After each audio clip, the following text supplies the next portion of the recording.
Hello, and thank you for joining. The U.S. Commercial Service, in partnership with Nextime, will host today's event, Indian Healthcare Today, New Opportunities and Access to Growth. I'm Carrie Barnett, an international trade specialist with the U.S. Commercial Service in Atlanta, Georgia.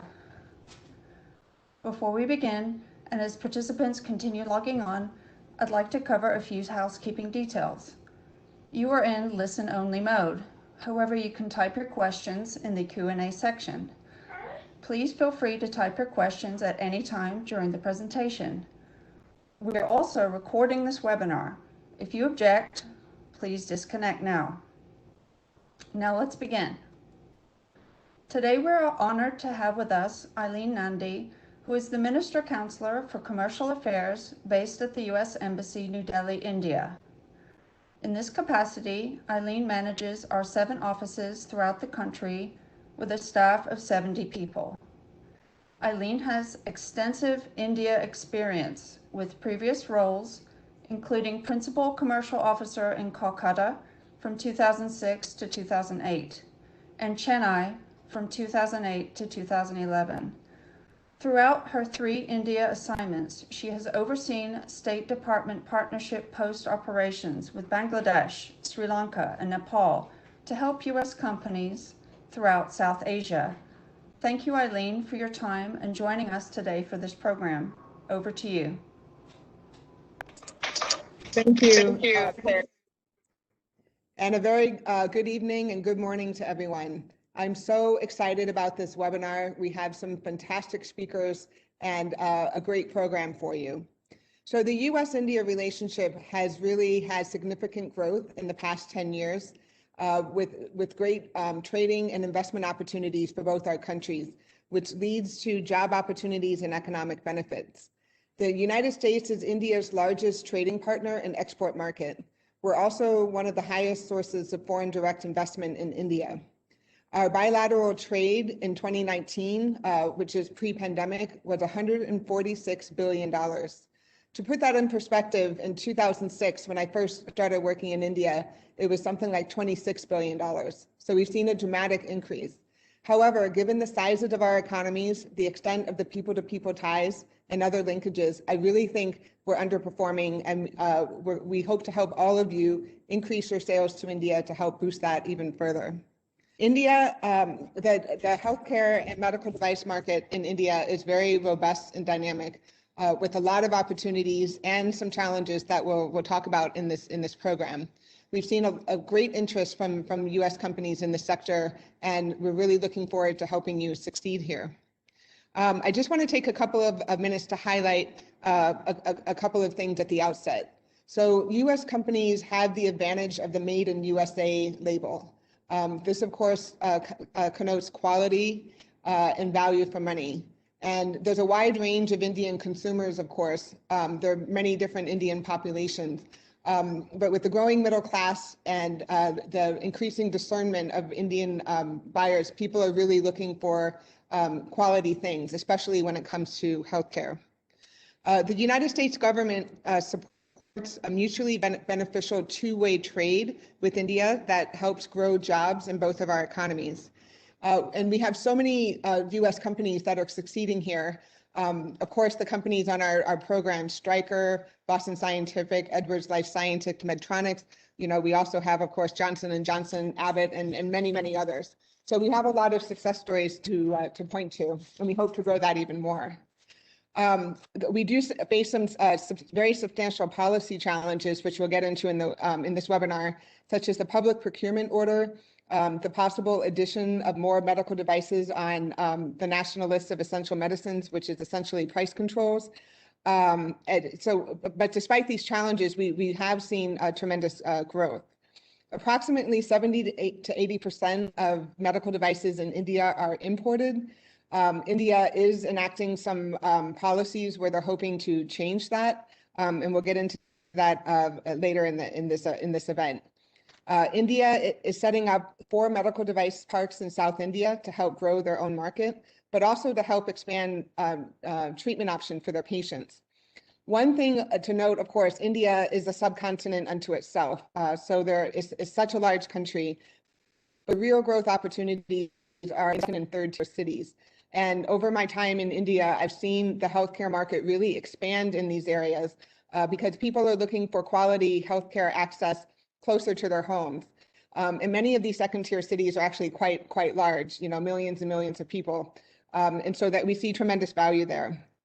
Currently, India spends 1.2% of its GDP on healthcare, but they're hoping to increase that to 2% focus on the underprivileged population by 2025. And the health pandemic, which we're very much feeling right now across India, has highlighted the importance of quality healthcare and using technology and innovation to enhance the healthcare system.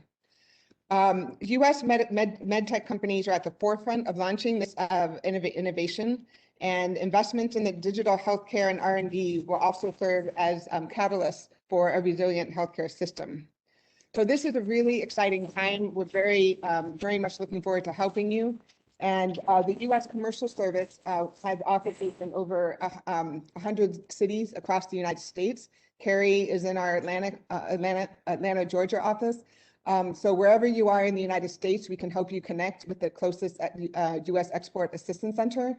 Here in India, we have offices in 7 cities: New Delhi, Kolkata, Hyderabad, Bangalore, Chennai, Mumbai, and Ahmedabad. So we have a lot of reach, and we look forward to helping you. We are working with our esteemed partner, Next Time, and some leading speakers. And I work with these companies and my colleagues on a frequent basis, and I'm so excited to have them on this webinar. First, we have Ms. Meenakshi Navatia, the Vice President and Managing Director at Stryker India. I also work closely with Meenakshi as she's the head of the Healthcare Committee on AmCham India. We also have Mr. Arnab Basumalik, the Director of Policy and Government Affairs at Edwards Life Sciences. Mr. Drew Dial, General Manager and Head for Government Affairs at Thermo Fisher Scientific India. And Mr. Madan Krishnan, Vice President and Managing Director at Medtronic India. So thank you so much for joining us, and really looking forward to this. So now I'm pleased to invite our next speaker, Mr. Ravi Menon, Senior Business Advisor, Asia Pacific Healthcare at Next Time, to share his insights on the Indian healthcare and medical device industry. Thank you.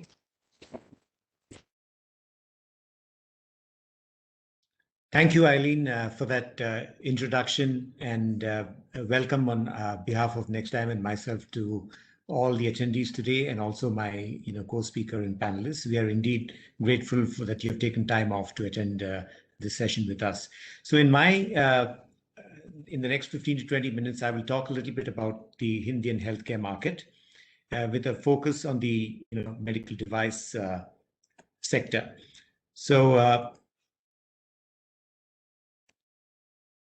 I will try and cover broadly some macro parts of the Indian healthcare landscape, and then dive into the healthcare, the device sector and industry a little bit more.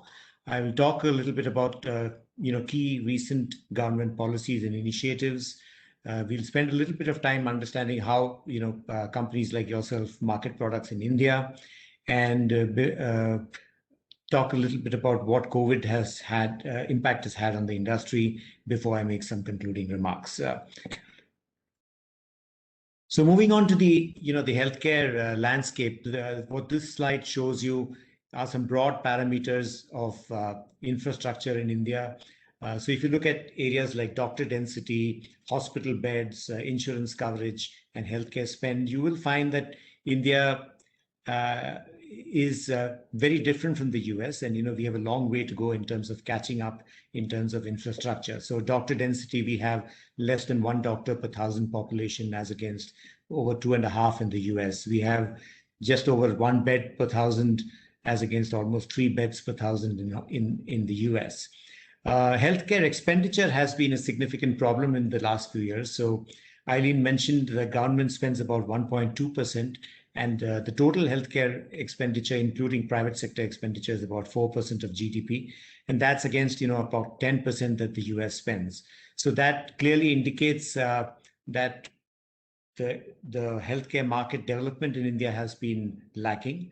And you'll also see that in the out-of-pocket expenditure. So Indian consumers spend almost 65% of the expenditure on healthcare comes from out-of-pocket expenditure of the Indian consumers. Insurance coverage, while it has been growing of late, is still rather low. So we have over 35%, 35 to 37% of our population covered with insurance. That should go up quickly to over 50% if the government insurance program enrollment hits the levels that they are targeting. So we are hoping to see a quick growth there. But there's a large middle sector which is not yet covered under insurance. If you look at the disease profile in India, today, the disease profile in India looks pretty much what you would see in the Western world. So you have non-communicable diseases accounting for, almost 62% of mortality in the country. So areas like diabetes, metabolic disorders, cardiovascular illnesses, oncology, these are prevalent. The prevalence of all these diseases has increased very significantly.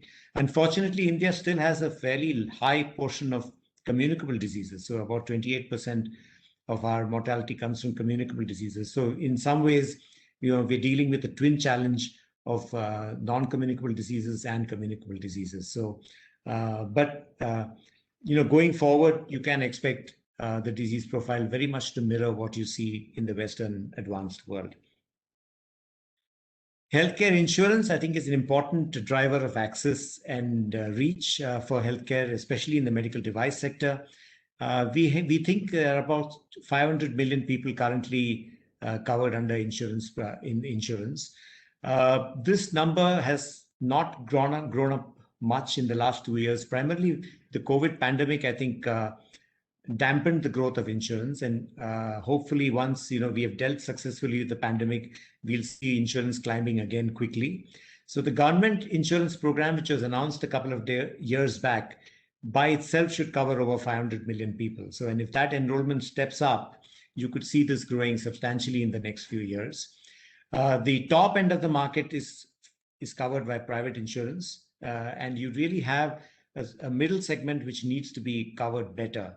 And I think this has hit the attention of the government. So we do expect government to announce some programs in the next year or two to cover the middle classes better.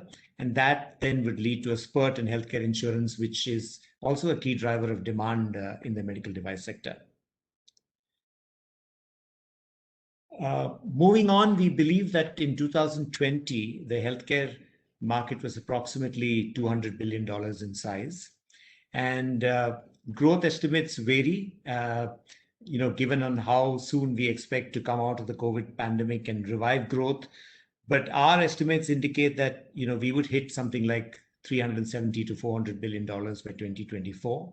And that's a kind of high teens CAGR growth rate that you can expect.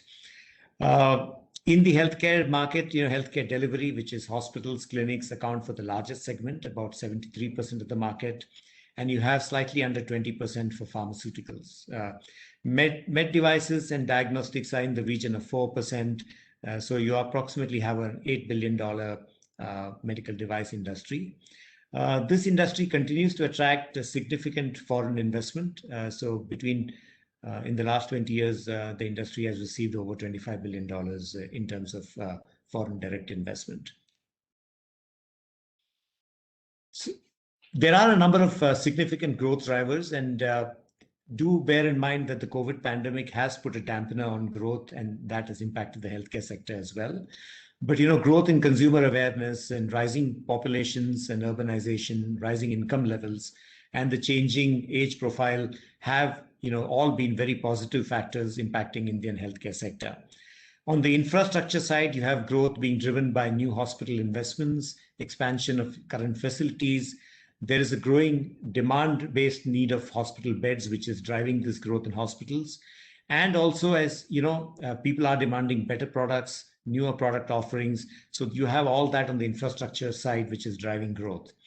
And in terms of the consumer and consumer behavior, you have much better awareness today, changing lifestyles, changing disease patterns. And these are significant drivers of demand. Coupled with insurance growth and the rising public health expenditure, we expect that this market has considerable room to grow. You saw from the previous slide that we are significantly underpenetrated in terms of devices and healthcare.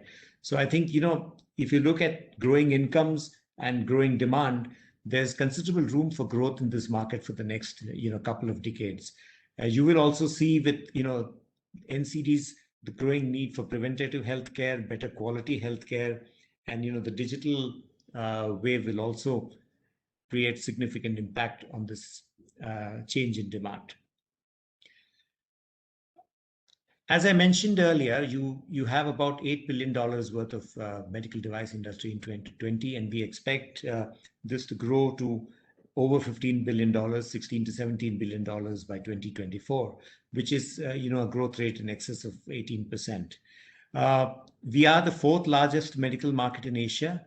But if you look at it on a comparative basis as against pharmaceuticals, medical devices are still significantly underpenetrated in the country. And so you could, flip that over and say there's, huge opportunities for growth if, policy and other conditions are favorable.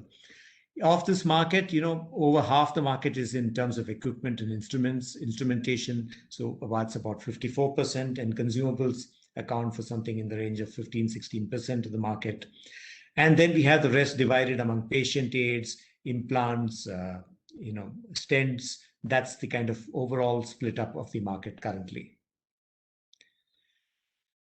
As Eileen mentioned, there is a drive to attract manufacturing into the country, and medical device manufacturing tends to be clustered in certain parts of the country. So you have a big cluster in the southern region and parts of West India as well, and you have a very strong cluster around Delhi as well. So there are very strong medical device clusters. This is good because you have an ecosystem being built in that area to support that manufacturing.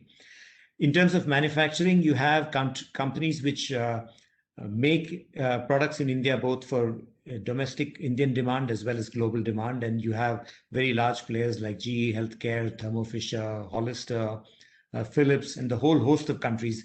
I'm not able to mention all of them here, who do make products in India for both the Indian market and for exports into global markets. They are companies which make in India products primarily meant for the Indian market. You have companies like Becton Dickinson, BT, Smith & Nephew. Many of these companies make primarily for the Indian market here. And you also have a host of companies who are now investing in R&D centers in the country. So Medtronic, Stryker, Boston Scientific, all these companies have made significant investment in R&D centers in the country. You have a fairly good pool of professional scientific talent in the country. And these R&D centers develop products not just for India, but for markets around the globe around different product segments. Medical devices were largely unregulated prior to 2015-16. And we do have a new set of medical device rules which came into place from 2017. And these are being implemented in a sequential fashion. They cover classification of devices, they cover licensing, they cover post-marketing services, they cover clinical investigation areas, quality certification.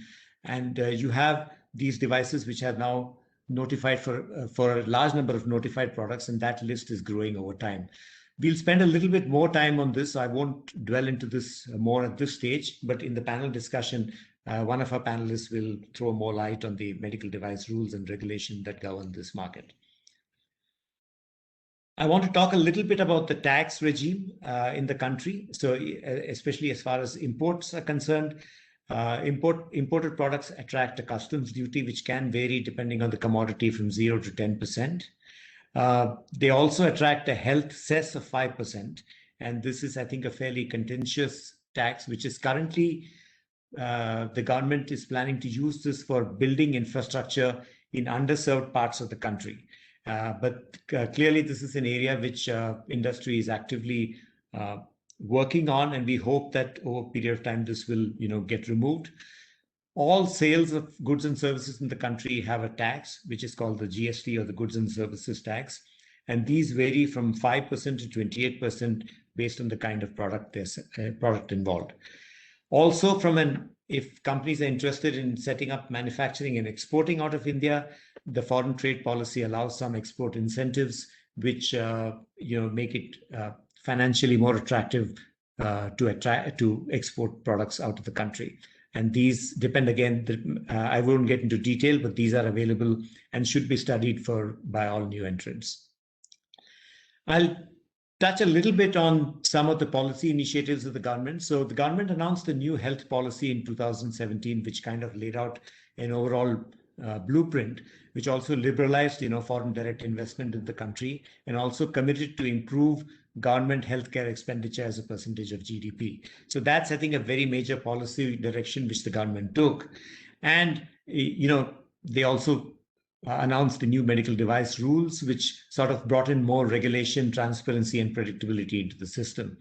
Recently, there's been an announcement of a national digital health mission, and the digital health policies will govern the use of, govern digital healthcare, and including areas like telemedicine and all various digital products and services. There's a data protection bill which is being introduced, which will guarantee better safety around the healthcare data, which will come into play. And the PMJ and the other programs on insurance of the government are really meant to improve access in the bottom half of the pyramid of the population, so to speak. Recently, they've also announced significant production-linked incentives, and this is meant to drive manufacturing up in the country, along with creation of medical device parks. These are very substantial incentives which could be available to people who are interested in investing in the country. Just a snapshot of some government incentives in the healthcare space. These apply to medical devices and pharmaceuticals. So one is, on the demand side, 2.5% GDP expenditure on healthcare. If that target is reached by 2024, that's up from about 1.2% today. That can throw in a lot more money into the system to drive demand. The government has committed to spend over $10 billion in 2021 for healthcare. They've also announced about $3.75 billion worth of production-linked incentives for medical devices and pharmaceuticals. And these will be based on investments made into manufacturing in the country, and will be available for the corporates to enjoy. There are benefits for investments in terms of capex and subsidies, which can vary from 20 to 25%. Individual states, so India has a federal structure, and states might give additional incentives in various states, which can vary from 5 to 10% of the investment. There are incentives for expenditure in operating, technology-enabled healthcare services, which can be as much of 25% to 50% of that expenditure. Recently, in the last year, corporate income tax was also reduced. So we now have a tax of 15% on new manufacturing companies, which is quite an attractive tax rate. And there are also tax exemptions available for domestically manufactured medtech products. So there is a whole slew of government incentives for companies which might be looking at manufacturing in the country. And these are all worth considering at a certain point in the company's plans as they begin to expand their footprint in India. I'd like to just briefly touch about some of the entry options into participating in the Indian market. So you do have a number of options available. So you could look at new greenfield options of entering the market, setting up an entity in India, setting up manufacturing, the entire greenfield space is available for that. You could look at brownfield options for expansion or in terms of acquisitions, or you could enter the market through various strategic partnerships, including distributors. So you have the entire gamut of options available to enter the market and participate in this market. One of our panelists in the panel discussion will talk a little bit more about complexities in imports and medical device distributions. But when you import goods into India, there are certain import and labeling restrictions that you need to bear in mind. You have to clear the goods from after importing them, and then they can be sold either by your entity and your warehouses or by your partners in terms of the distributors. So medical device distribution is fairly complex in India, and you need to understand this well as you go ahead. And we'll spend a little bit more time on this in the panel discussion coming up. In terms of distribution models for the medical device industry, so if you're looking at partnering with people for distributing the products, and you must remember that India is a very widespread country, And parts of India are very different from, different parts are very different. So you need to cater to many small Indias, and so to speak. And you can look at a whole host of arrangements. So you have a total full service distribution model where you can, do sales, marketing, distribution, logistic, collections. The entire thing is handled by the distributor, or you can just use partners just for purely distribution and logistics. And you can then work at models somewhere in between. So you can look at alternatives in terms of entering the market, in terms of distribution. You can also change them over time as you expand. So you might begin in one place and you move to another kind of model as you build your business in the country. I'll talk a little bit about the impact of COVID on the medical devices industry. So like in other parts of the world, the impact of COVID on all segments of the economy was severe in the country. And it was no different in the medical devices industry and healthcare. In the initial part, we saw very serious declines in OPD patients. Elective procedures in hospitals declined almost 60% in many cases, and occupancy levels fell to as low as 20% for certain months in the last year when COVID hit us. That number had begun to climb up, and unfortunately, I think we are in we have another significant COVID wave, and we need to watch closely how soon we come out of this, how soon we control the rise of infections and bring back economic growth. Businesses which had products related to COVID naturally were impacted less, or in fact, some of them also had good growth. But in terms of a number of other, industries in the medical device space or in the pharmaceutical space, significant top line reduction was also noticed last year because of COVID. And this is no different from other parts of the country. But if you look at the last quarter, things have begun to come back. But again, now, effective, March has seen a slowdown, and we need to see how this will shape up. Clearly, there is increasing use of telemedicine and at-home healthcare. And, I think that is something which will stay with us. In terms of operations, supply chain disruptions, manufacturing challenges, managing workforce related issues, managing liquidity, cost increases. These are all some of the issues which you had in other parts of the world, and they were no different in India. We do feel some trends will stay in the country post-COVID. Clearly, you'll see a lot more digitization, telehealth, telemedicine, digitization both in manufacturing and operations and supply chain. You'll find the Internet of Medical Things coming up, connected care, the digital engagement with customers. All these are likely to throw up a host of opportunities for the market, and I think that is something we will see. So, I think I would like to make some concluding final thoughts at the end of my presentation. We do believe that 2021 are going to see significant impact of COVID, but we do believe that with vaccination and other preventive measures, we should be able to rein in the pandemic during 2021, and growth should return in 2022. COVID-19 has put cost pressures on every stakeholder, right from the consumer to the supplier, on the government, on hospitals. And, I think that creates its own pressure on pricing of products. That's been a crucial challenge which people have dealt with, cost pressures and pricing pressures. So that's a challenge you have to deal with till you come out of the COVID scenario. New players will probably find it harder in the COVID time because people would rather rely on trusted suppliers, and we are seeing some of that happen across industry sectors. But I believe that from a medium to long-term perspective, India remains a very attractive market for the medical device industry. We are underpenetrated. There's significant opportunity for growth. Incomes will rise, middle classes will grow, and all these, I think, bode well for the industry. So thank you very much for your time today. There are a few slides in the deck which will be sent to you on the company. And I think please go through them, which will give you a little bit more information about our company. With that, I'd like to move over to the panel discussion part of our presentation. And I'd like to invite the panelists onto the webinar. So I'm again very pleased to introduce our distinguished panelists. You already had a quick introduction, but let me just remind people that we have an extremely distinguished panel today. So we have Ms. Eileen Nandi, who's the Minister Counselor for Commercial Affairs at the US Embassy in India. We have Ms. Meenakshi Nevatia, who's Vice President and Managing Director of Stryker India. We have Mr. Arnab Basu Malik, who's the Director of Policy and Government Affairs at Edward Life Sciences. We have Mr. Dhruv Dayal, who's the General Manager and Head of Government Affairs at Thermo Fisher Scientific India.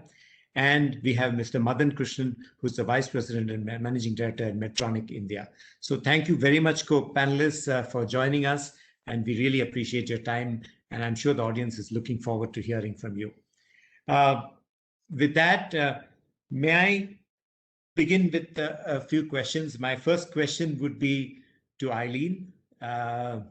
Eileen, I know you talked a little bit about this, but could you just elaborate a little bit on how the trade relationship between US and India has developed and evolved over the last few years, and especially in regard to the medical device and healthcare sector?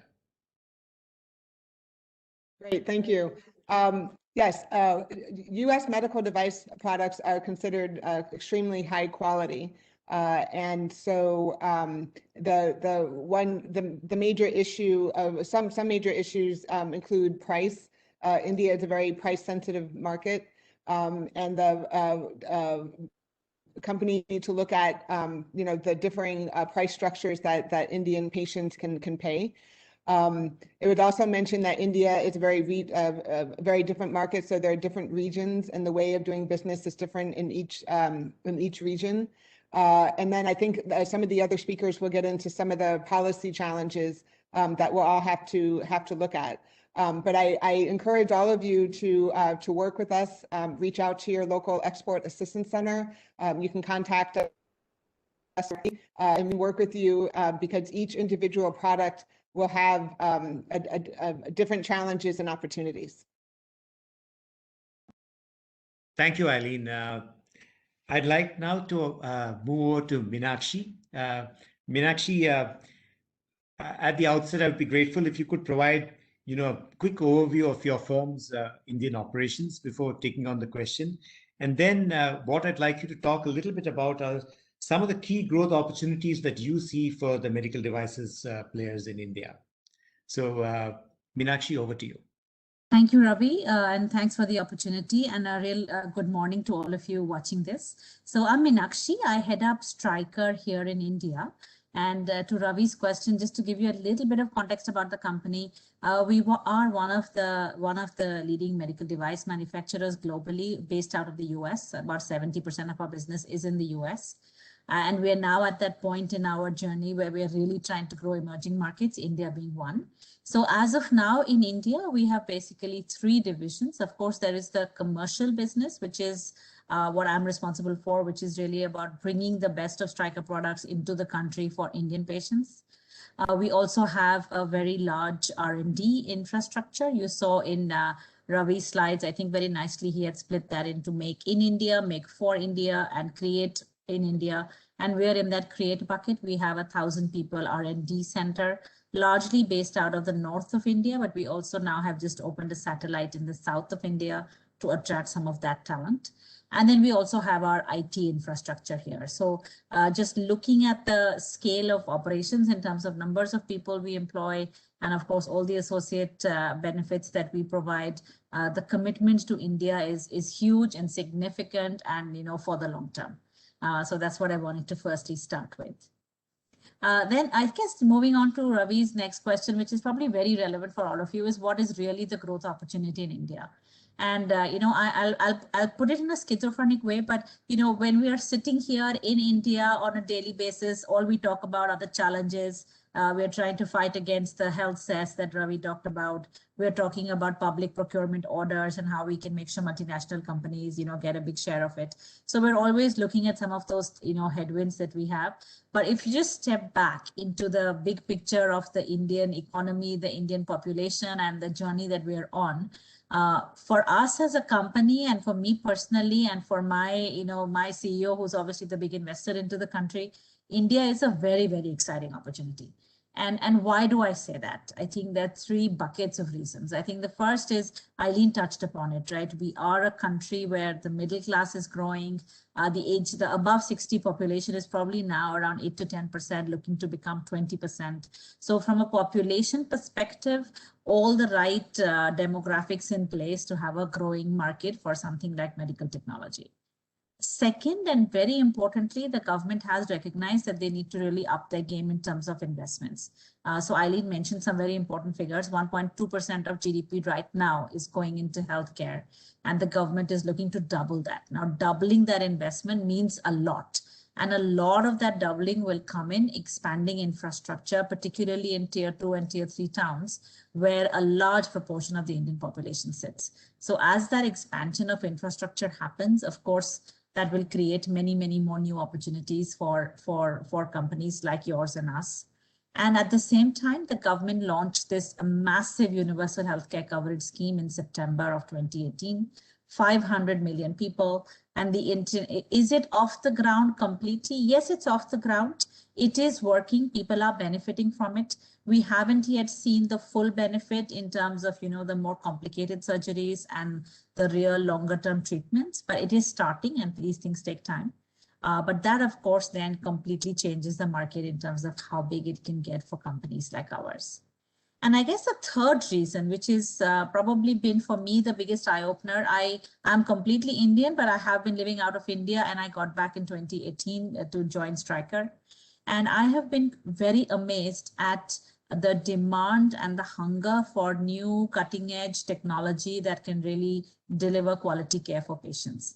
And this hunger, this demand is coming from the private sector because, patients are demanding it. India also is aiming to become a big a big center for medical tourism. And for that, we need to have the best technology.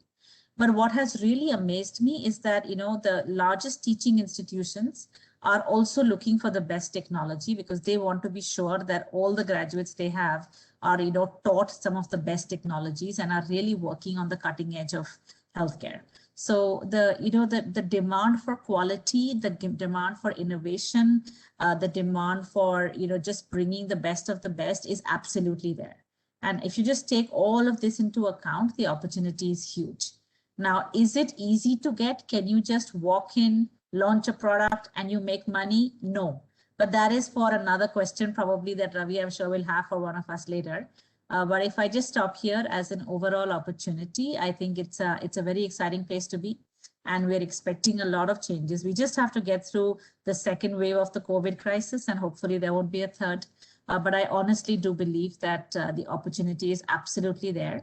But it takes some effort and some long-term mindset to really uncover it. Yeah. Ravi, back to you. Thank you, Meenakshi. That was really a lovely description of how people look at the Indian opportunity. I'd like to now move on to Madan. So first, Madan, congratulations on opening of the new Engineering and Innovation Center that the Medtronic put up in Hyderabad.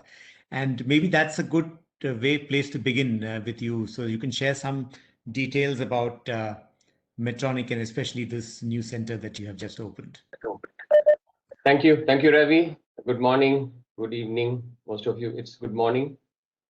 I had Medtronic in the India subcontinent, in India right now, and as you know, Medtronic is the largest medical technology company in the world.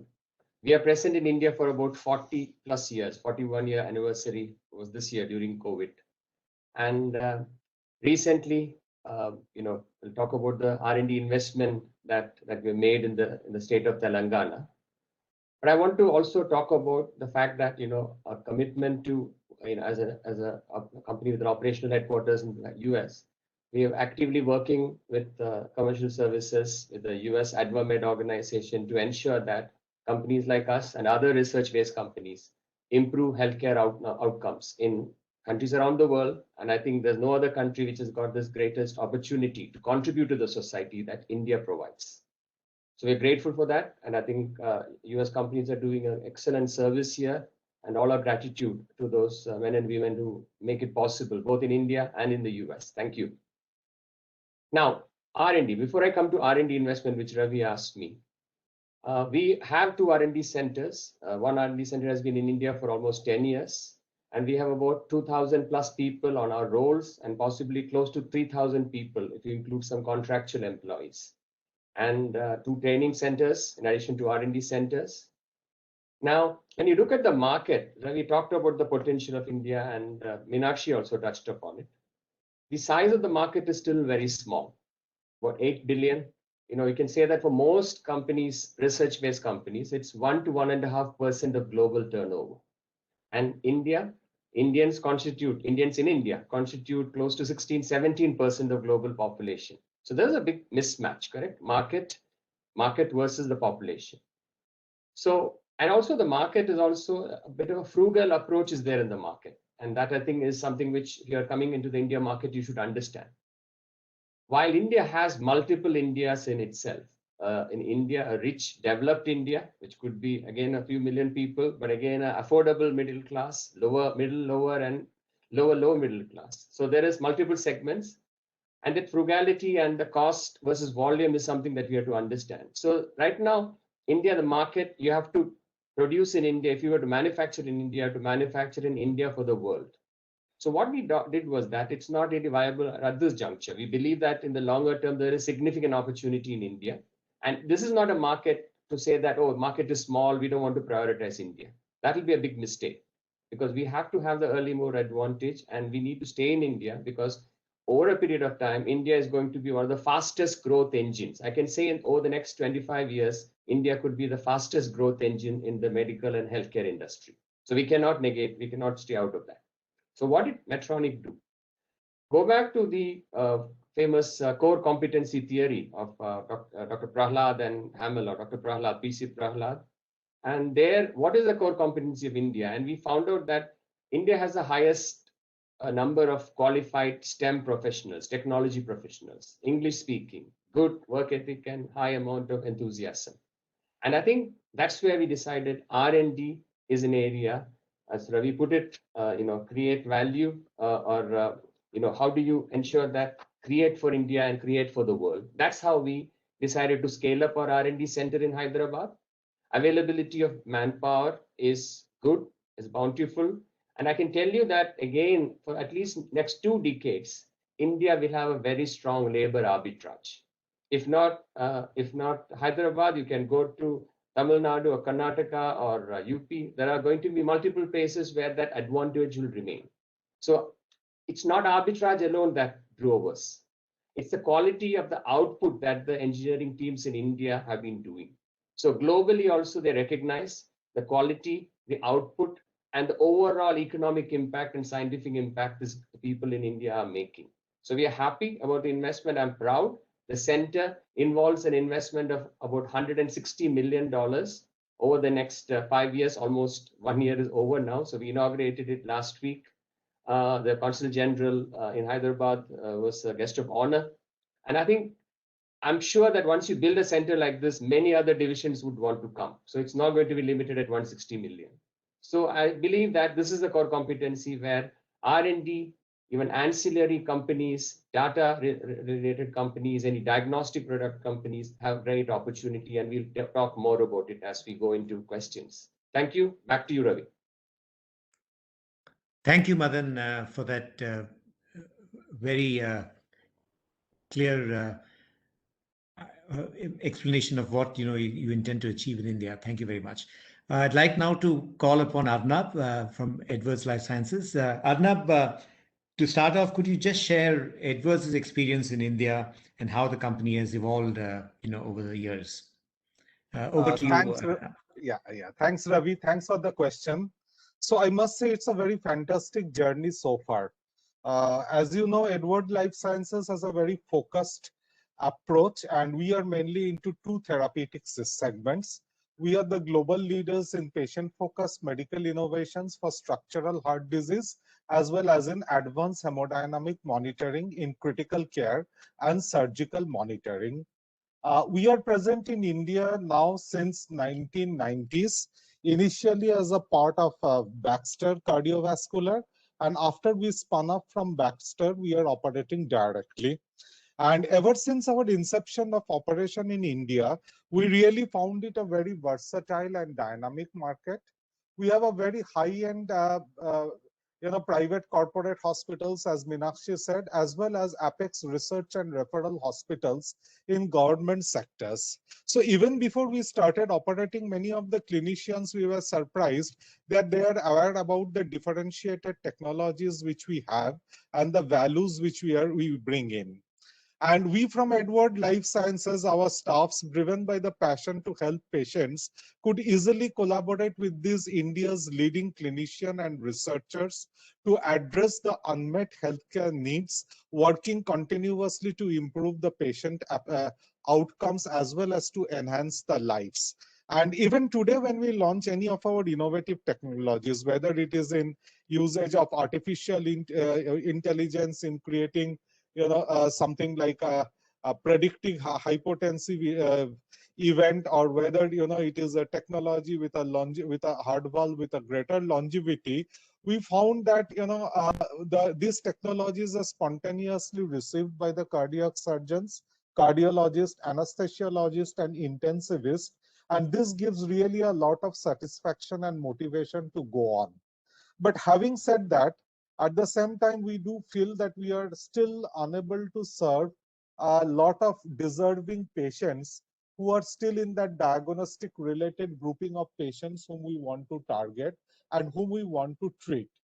Primarily, this is mainly because of the absence of adequate health infrastructure across the country. The health infrastructures are very much concentrated in certain urban areas, and at the same time absence of government reimbursement limits to accommodate the advanced technologies, the insurance coverage which you just talked about, certain recent policies like policies on public procurement, and also then the insurance coverage, yes, which we did cover.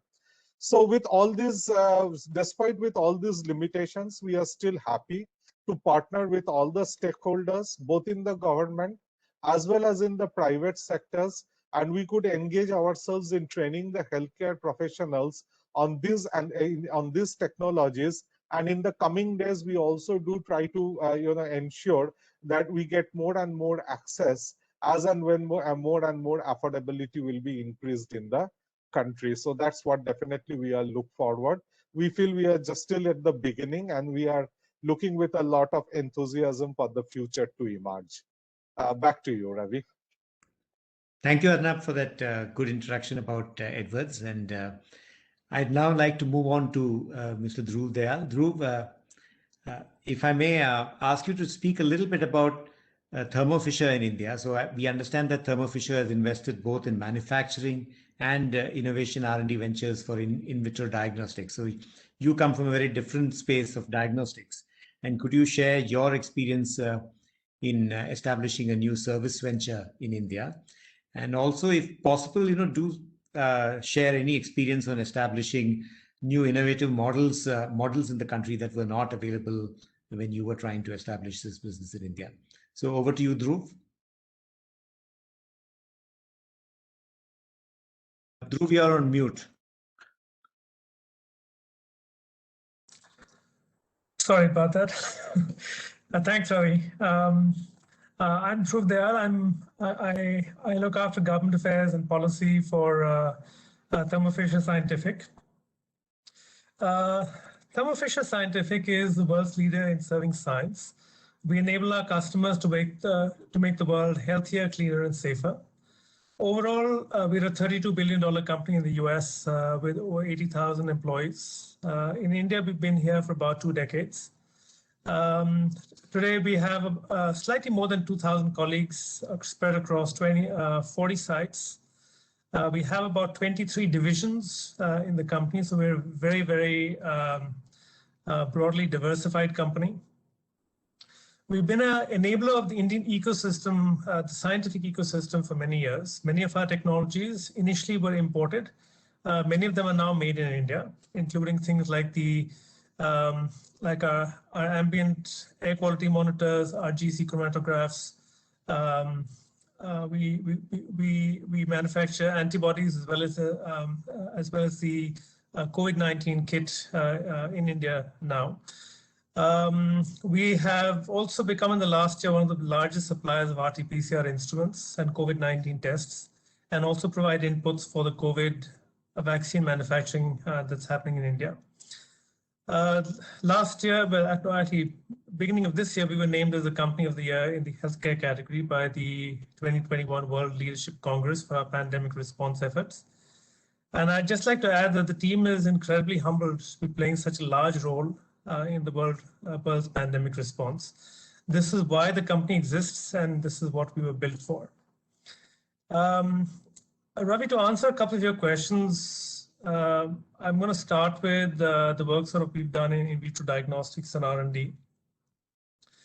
So as an enabler of the clinical diagnostics market, we have had an antibodies R&D and production site based in Bangalore for the last few years, which mainly serves the export market.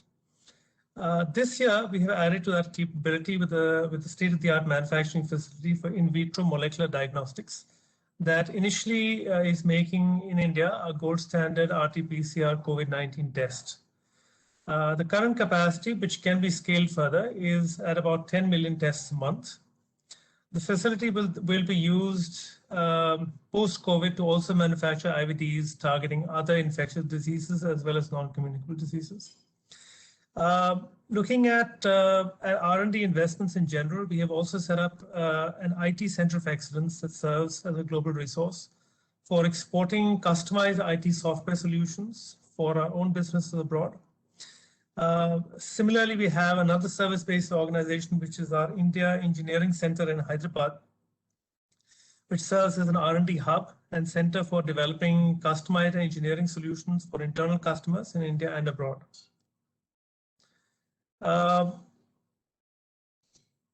In terms of services, a few years back, we identified a lacuna in the clinical trials market of a service provider that could serve the pharma and biopharma customers who are conducting clinical trials for new drugs as well as vaccines. And this is called our clinical trials division. This business packages, labels, and distributes clinical trial samples to patients in the right dosages at the right time. Initially, it was set up outside Ahmedabad in a SEZ, which is a special economic zone focused on foreign clients. In 2019, we have added another facility in the domestic tariff area to focus on Indian clinical trials. I'd like to mention a couple of other service-based initiatives that we've recently started in India. We have inaugurated 2 centers of excellence. One is in the food safety space, which is a tie-up with it's the food regulator in India is separate from the drug regulator. So we have a food safety and standards organization. We partner with them to develop new food safety testing methodologies, as well as doing capacity building for food scientists coming in from Southeast Asia as well as Africa. This is part of a larger effort through the World Bank of the Global Food Safety Program. Similarly, this year we have also inaugurated the National Forensic Science University Thermo Fisher Scientific Center of Excellence for DNA forensics, which is focused on conducting research, method development, and scientific demonstrations and training in the field of DNA forensics.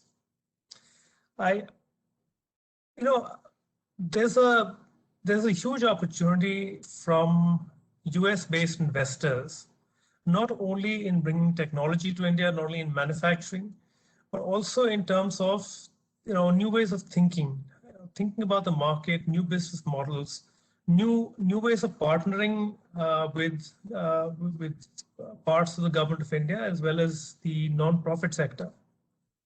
I think a lot of the entrepreneurial ways of thinking that have been developed in the US, there's a lot of value add that some of your companies can do in India. The last question you had asked me was about how, what all we've done to succeed in India. And this is, as some of the other speakers have also spoken about this, it's a bit of a mixed bag. I think most of it has been very positive. Thermo Fisher Scientific is a B2B company, right? We sort of operate in the background. We're not a you don't hear Thermo Fisher name a lot in the media, but we have always been known as a provider of new technologies among the scientific community across the world. In a variety of sectors, right? So we serve the pharma and biopharma sectors, molecular diagnostic sectors. We do air and water quality monitoring. We even do forensics and anti-terrorism. But it's very important to remember that India is still a developing nation. A large portion of our citizens still live in resource-constrained areas where healthcare infrastructure is less developed. And the Modi government has done a lot to bring things like electricity, cooking gas, water to villages, and launched several groundbreaking national development schemes, including really working on the infrastructure, in terms of roads and highways to connect various parts of the country. But there is a lot of stuff that can be contributed by the private sector.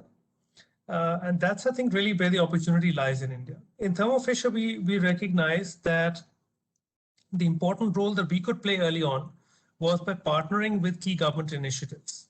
And over the past years, what we have done is we've introduced new technologies for parents looking to conceive.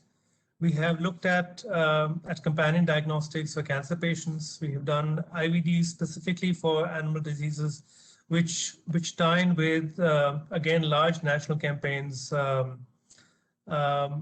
in the last 1 year, working again very closely with the Indian government, we have supplied hundreds of RT-PCR instruments across the country and enabled millions of COVID-19 tests.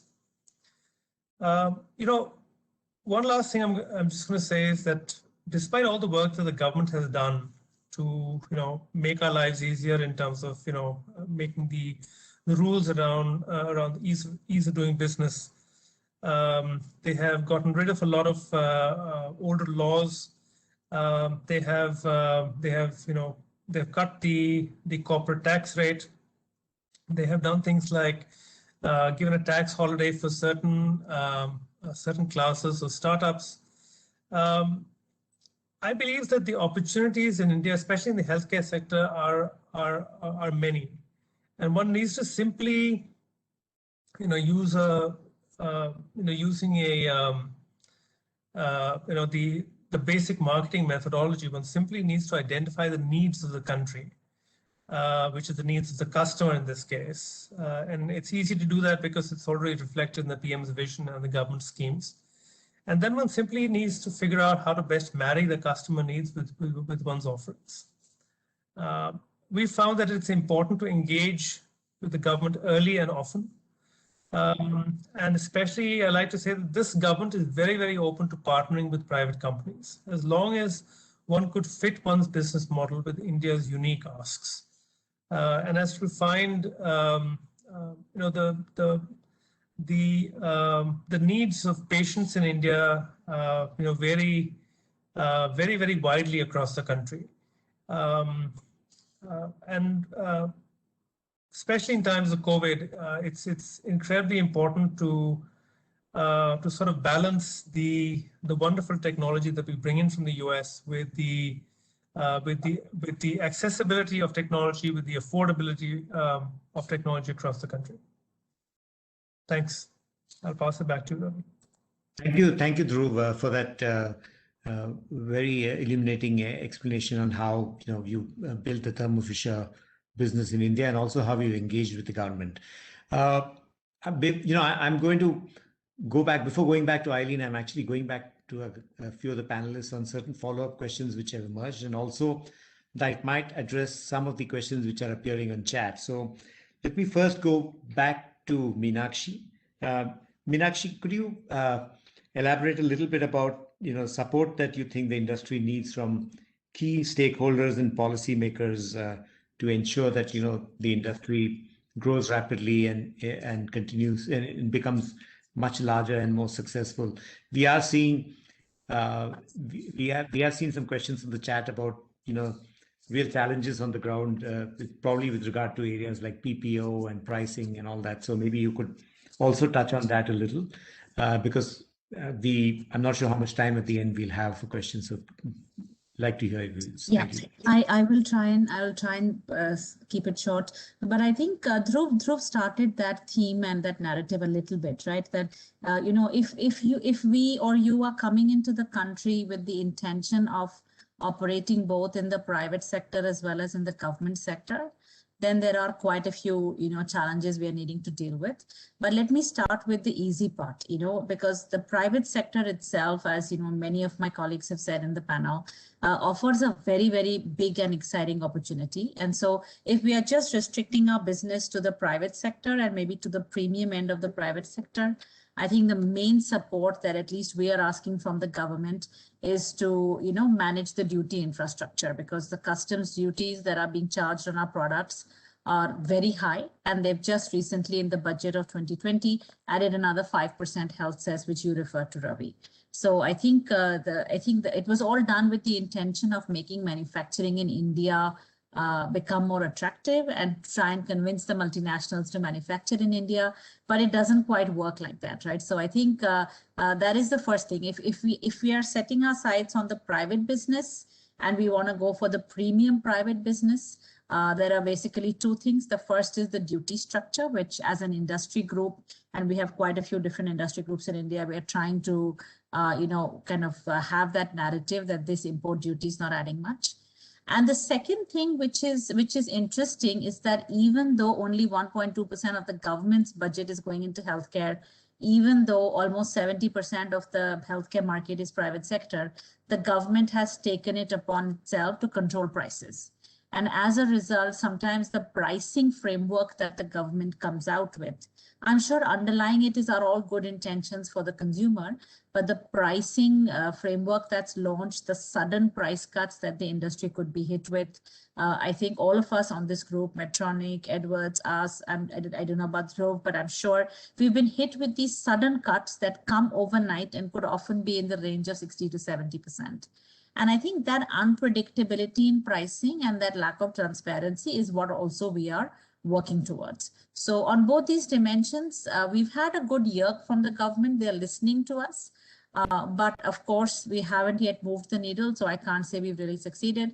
But at least on the pricing, I do believe we have a very, very rational person heading up the pricing committee right now. And we're optimistic that over time, we will get there. So those would be the two, I would say, if we were just focused on the private sector. The moment we go into the government sector, this PPO, it's a public procurement order. And just as we had as US has the Make American, similarly, India came out with the whole Made in India. And with that intention of driving manufacturing investments into the country, the government has introduced certain public procurement rules whereby, it is almost mandatory to have at least 20% of the content being local. Now, that would make sense if this was a largely domestic industry.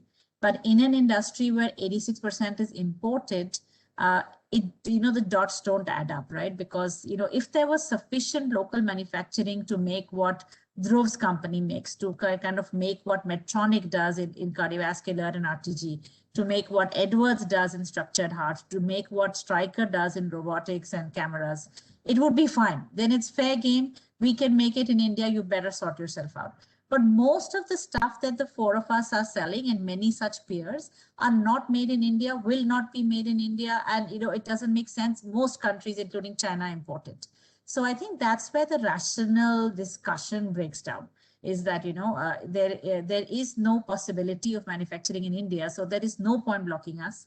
And for each case, if we have to go for an exceptional approval, it doesn't make sense. So I think that's the big challenge that we are combating because we all want to play in that government sector. But having said that, it's still possible to grow nicely in India. It's still possible to make money in India. But there are these deterrents. I think one of you asked the question in the chat box. There are definitely these deterrents. But the good thing is, as an industry association, we are very well coordinated. We all sing off the same hymn sheet. We just haven't made enough difference yet to the government, but we are at least all saying the same thing. So I remain optimistic that we will sort this out. Thank you, Meenakshi. Yes. Thank you. Thank you very much. I'd actually like to jump to Arnab now, and because I think Arnab is an expert in the area of regulations and medical. I want you, Arnab, to talk a little bit about the regulatory environment in the country, how medical device regulations are changing. Also, touch a little bit about importing into the country, in terms of regulations, and that would be, I think, very useful for the group. So, Arnab, over to you.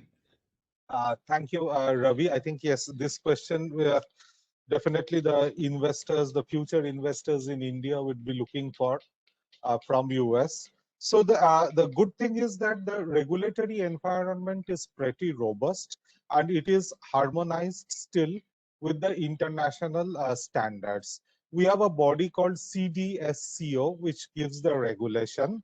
As of now, there are 37 categories of medical devices which requires full-fledged registration, complete with document submission, with the conformity of standards, with the proof of compliance or conformity with essential principles of safety and efficacy, as well as with conformity with quality QMS standards, something like ISO 13485, the detailed dossier, so on and so forth.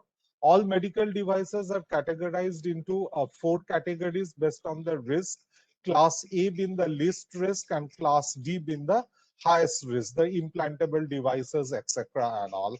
And as I said, 37 is 37. I'm sorry, 37 is regulated right now, where all the full-fledged dossier submission is required.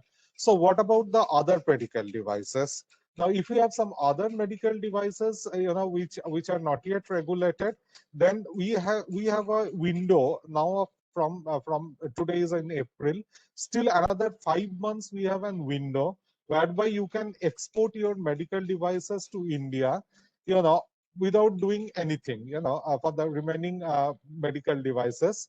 But within this 5 months, what you are stipulated to do is that go to the CDSU website and do a voluntary registration. That means you have to provide your ISO 13485, as well as you have to give a self-declaration with the principles of efficacy and safety. And after that, you get a registration number. With that registration number, you can sell your goods into the India. Come September, after this voluntary period is over, you need to necessarily have this, the registration number already with you, and that should be incorporated with your label for all kind of medical device. And also accordingly, you have to give a declaration that you will conform with the material vigilance program of the country.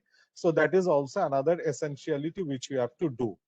After September, what more is going to happen is that you have to, within the next 18 months, if you are having a medical device which comes under class A or class B kind of a device, you also need to do the full dossier submission and get your licenses, the full-fledged licenses, in the next 18 months. And from thereafter, that is from 18 months from September, in the next 18 months, if you have any of the class C and D devices which are not regulated still, you have to provide your dossiers and get the full-fledged registration. So this comes the registration part of it. Immediately after the registration, you have to do something which is known as the labeling compliance. You have to put certain country-specific labels into the product. The labeling rules are guided by, unfortunately, 3 rules. One is, of course, the medical device rules, done by the CDSCO, which includes the, the basic informations like date of expiry, date of manufacturing, place of manufacture, so on and so forth. But other than that, we have a rule, we have a pricing regulator, and based upon that pricing regulator, you have to affix something which is known as maximum retail price. That is the maximum retail price which your end distribution channel partner, that is the hospital, should sell it to the patient. So in India, the responsibility lies on the manufacturer, to put the MRP there on the label. And another third regulation is something which is known as legal metrology rules. So as per this rule, the entire country level which you are affixing, that has to have some kind of conformity with certain font sizes, depending on the size of the label, so on and so forth. So this is another thing which you need to take care of. So this level normally or preferably should be affixed before the goods lands up in the country, from your warehouse, offshore warehouse. If that is not possible, what you need to do is that probably your logistic partner 4PL, they have to take it to a bonded warehouse, and in the bonded warehouse they have to do this exercise, and then they can sell these products. So broadly, these are the regulation. Material vigilance is still incipient, but the concerns are there. You need to, if at all, if there is a recall, you need to, till now it is voluntary, but you need to definitely inform about any serious adverse event. If recall is to be initiated, that is to be done. If CAPA is to be initiated, the CAPA needs to be closed within a specific period of time. So these are the certain regulatory things which you need to do. And your distribution channel, which also, as of now, as we talk today, as of now, they also need to have a drug licenses, because all our medical devices are governed by along with the drug rules. So your 3PL partner, as well as all your distributors down the line, they need to have a drug license. But we are now working on a mechanism. We are almost very close to do it, where there may be some kind of a relaxation. They don't need to probably have a drug license per se, but still they have to give a commitment to traceability. They have to give a commitment on FCAs. They have to go have a commitment on CAPA if need be, and on the material vigilance program. So this is where we stand as far as the regulatory or as far as the channel management is concerned.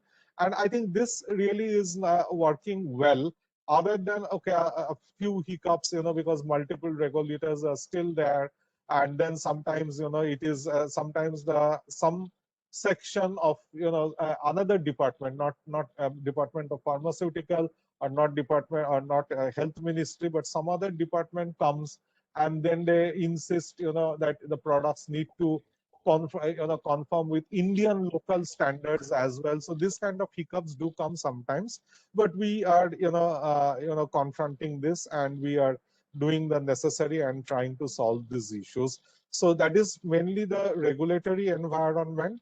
I think otherwise the previous speaker already spoke about the other challenges, which definitely we look forward for improvement. So this is how the regulatory environment normally stands, Ravi. Just to thank you very much, Arnab, for that very practical advice for all our panelists.